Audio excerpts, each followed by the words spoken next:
بیداری کے ساتھ ہی یہ تمام کہانی یک لخت مٹ جاتی ہے۔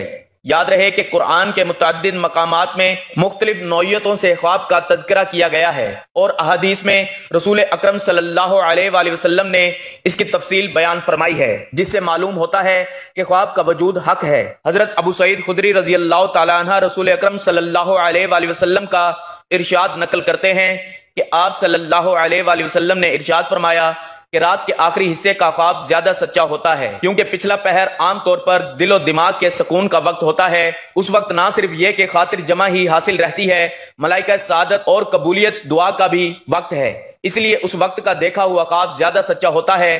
تاہم کسی خواب کے بارے میں یقین کے ساتھ نہیں کہا جا سکتا کہ یہ خواب سچا ہے اور اس کا وقوع یقینی ہے، اس لیے کہ اچھا خواب اللہ کی طرف سے محض ایک رہنمائی ہوتی ہے۔ خواب اللہ کی طرف سے انسان کے لیے کوئی اشارہ ہوتے ہیں، ایسے میں چاہیے کہ خواب کی تعبیر ہمیشہ کسی سمجھ اور علم رکھنے والے شخص سے پوچھی جائے، ہر کسی کے سامنے بیان کرنے سے اجتناب کرنا چاہیے۔ کئی لوگ اس بارے میں تذبذب کا شکار ہوتے ہیں کہ خواب بیان کریں یا نہ کریں، تو یاد رہے کہ اچھا خواب بیان کرنا اور سننا دونوں سنت سے ثابت ہیں۔ چنانچہ ہمارے پیارے آقا صلی اللہ علیہ وآلہ وسلم صبح کے وقت صحابہ کرام سے پوچھتے کہ اگر تم میں سے کسی نے رات کو کوئی خواب دیکھا ہے تو بیان کرے۔ صحابہ کرام میں سے کوئی اپنا خواب بیان کرتا تو آپ صلی اللہ علیہ وآلہ وسلم اس کی تعبیر ارشاد فرماتے۔ یاد رہے خواب ہر ایک کے سامنے بیان نہیں کرنا چاہیے، بعض اوقات غلط شخص کو اپنا خواب بیان کرنے سے نقصان بھی ہو سکتا ہے۔ چنانچہ تفسیر صراط الجنان میں ہے، انسان جب کوئی اچھا خواب دیکھے تو اس کے بارے میں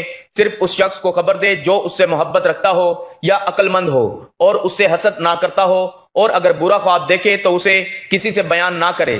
صحیح بخاری اور صحیح مسلم میں ہے، نبی اکرم صلی اللہ علیہ وآلہ وسلم نے ارشاد فرمایا، اچھا خواب اللہ پاک کی طرف سے ہوتا ہے، جب تم میں سے کوئی پسندیدہ خواب دیکھے تو اس کا ذکر صرف اسی سے کرے جو اس سے محبت رکھتا ہو، اور اگر ایسا خواب دیکھے کہ جو اسے پسند نہ ہو، اس کے شر سے اور شیطان کے شر سے اسے پناہ مانگنی چاہیے، اور اپنی بائیں طرف 3 مرتبہ تھتکار دے اور اس خواب کو کسی سے بیان نہ کرے تو وہ کوئی نقصان نہ دے گا۔ اس طرح کی ایک حدیث پاک کی شرح میں مفتی احمد یار خان رحمت اللہ علیہ تحریر فرماتے ہیں، یعنی اچھے خواب ضرور بیان کریں تاکہ اس کا ظہور ہو جائے، مگر بیان کریں ایسے عالم معتبر سے جو اس کا دوست و خیر خواہ ہو، تاکہ وہ تعبیر خراب نہ دے، اچھی تعبیر دے۔ خواب کی پہلی تعبیر پر ہی خواب کا ظہور ہوتا ہے۔ نیز فرماتے ہیں، اچھے خواب اللہ کی نعمت ہے، اس کا چرچا کرو۔ وَعَمَّا بِنِعْمَةِ رَبِّكَ فَحَدِّثْ، اور اپنے رب کی نعمت کا خوب چرچا کرو۔ اللہ والو، ہم آپ کو چند چیزوں کی تعبیر بھی بتائیں گے، لیکن پہلے آپ کو ان 5 چیزوں کے بارے میں بتاتے ہیں جو دولت کے قریب آنے کی نشانی ہے۔ دولت قریب آتی ہے تو 5 چیزیں خواب میں نظر آنا شروع ہو جاتی ہیں: پہاڑ دیکھنا یا پہاڑ پر چڑھنا، مچھلی دیکھنا یا مچھلی کھانا، خواب میں تخت دیکھنا، یا جس شخص نے خواب میں گھوڑا یا اونٹ کبھی دیکھ لیا تو سمجھ لیں کہ یہ دولت قریب آنے کی نشانیاں ہیں۔ آپ نے یہ 5 چیزیں ملاحظہ کی جو خواب میں دیکھنے کا مطلب ہے کہ دولت قریب آ چکی ہے۔ میری بات کو چند مزید تعبیرات کے بارے میں بتاتے ہیں جو نہایت دلچسپ ہے۔ خواب میں پیسہ دیکھنا، حضرت ابن سہرین رحمت اللہ علیہ فرماتے ہیں کہ خواب میں پیسہ جنگ اور خوشامد ہے۔ اگر دیکھیں کہ کسی کے پاس پیسہ ہے تو وہ کسی سے جھگڑا کرے گا، اور اگر دیکھیں کہ اس کے پاس بہت سے پیسے ہیں، دلیل ہے کہ سخت غم میں مبتلا ہے۔ حضرت ابن سیرین رحمت اللہ علیہ فرماتے ہیں، اگر دیکھیں کہ اس نے حج کیا تو حق تعالیٰ اس کے نصیب میں حج کرے گا۔ اگر بیمار یہ خواب دیکھے تو شفا پائے گا، اگر قرض دار دیکھیں تو قرض سے فارغ ہوگا، اگر مسافر دیکھے تو وطن کو سلامتی سے واپس آئے۔ خواب میں قرآن مجید دیکھنا، حضرت ابن سہرین رحمت اللہ علیہ نے فرمایا کہ خواب میں مصحف کی تعویل علم اور حکمت ہے۔ اگر دیکھیں کہ اس نے مصحف خریدا ہے، دلیل ہے کہ طالب علم اور دانش مند ہوگا۔ اگر دیکھیں کہ مصحف کو آگ میں جلایا ہے تو یہ فعل اس کے دین کے فساد پر دلیل ہے۔ حضرت ابراہیم کرمانی رحمت اللہ علیہ فرماتے ہیں کہ اگر دیکھیں کہ اس نے مصحف کھول کر سر اور آنکھ پر رکھا، دلیل ہے کہ سب کام اندازے کے ساتھ کرے گا اور شہر کا والی ہوگا۔ خواب میں ہدہد دیکھنا، ہدہد ایک مشہور پرندہ ہے جس کے سر پر تاج ہوتا ہے۔ حضرت ابن سیرین رحمت اللہ علیہ فرماتے ہیں کہ خواب میں ہدہد عقل مند و دانا مرد ہے کہ لوگوں کو پوشیدہ باتوں کی خبر دیتا ہے۔ اگر دیکھیں کہ اس نے ہدہد پکڑا ہے یا اس کو کسی نے دیا ہے، دلیل ہے کہ مذکورہ صفت کے آدمی سے اس کی صحبت ہوگی اور اسے دانائی حاصل کرے گا۔ خواب میں چمیلی کا پھول دیکھنا، حضرت ابن سیرین رحمت اللہ علیہ فرماتے ہیں اگر کوئی دیکھیں کہ کسی دوست نے اس کو گلدستہ چنبیلی کا دیا تو دلیل ہے کہ درمیان ان کے کوئی گفتگو پیش آ جائے اور وہ ایک دوسرے سے جدا ہو جائیں۔ اگر کوئی عورت یہ دیکھے کہ اس نے چنبیلی کے پھول کسی درخت پر سے چنے اور اپنے شوہر کو دیے تو دلیل ہے کہ شوہر اس کو طلاق دے دے، اور اگر کوئی دیکھے کہ چنبیلی کے پھول اس نے اپنے غلام کو دیے تو دلیل ہے کہ اس کا غلام بھاگ جائے گا۔ خواب میں چاول دیکھنا۔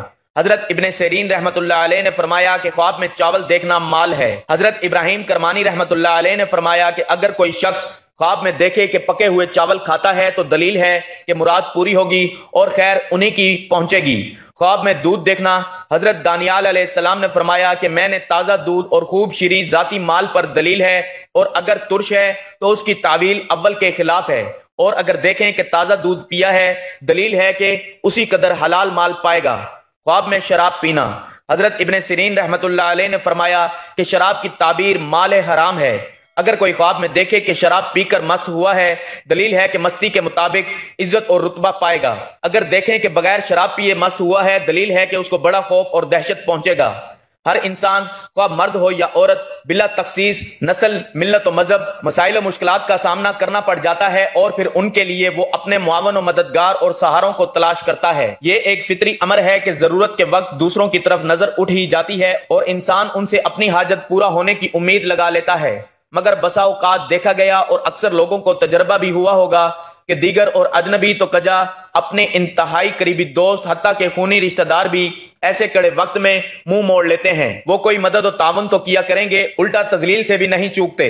لیکن ہم مسلمانوں کو اللہ جل شانہ نے ایک ایسی دولت اور یقینی سہارے سے نوازا ہے کہ جب کبھی بھی کیسی بھی کہیں بھی دنیا یا آخرت کی مالی ہو یا جسمانی غرض کوئی بھی ضرورت آن پڑے تو فوراً اسے بروئے کار لاتے ہوئے اپنی ہر ضرورت کو بغیر کسی انسانی مدد اور دستے سوال دراز کرنے کی ذلت و رسوائی سے بچتے ہوئے بآسانی پورا کر سکتے ہیں، اور وہ نعمت عظمیٰ سورہ یاسین ہے۔ 5 رکوع والی اس مبارک سورت کے پڑھنے سے زیادہ 10 منٹ ہی لگتے ہیں۔ حفاظ کا تو اتنا بھی وقت نہیں لگتا۔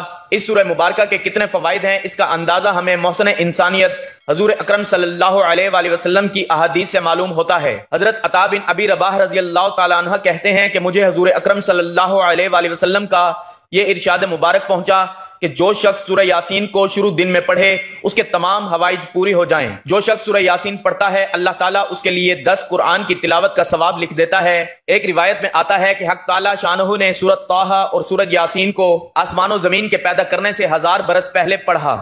جب فرشتوں نے سنا تو کہنے لگے کہ خوشحالی ہے اس امت کے لیے جن پر یہ قرآن اتارا جائے گا، اور خوشحالی ہے ان دلوں کے لیے جو اس قرآن کو اٹھائیں گے یعنی یاد کریں گے، اور خوشحالی ہے ان زبانوں کے لیے جو اس کو تلاوت کریں گے۔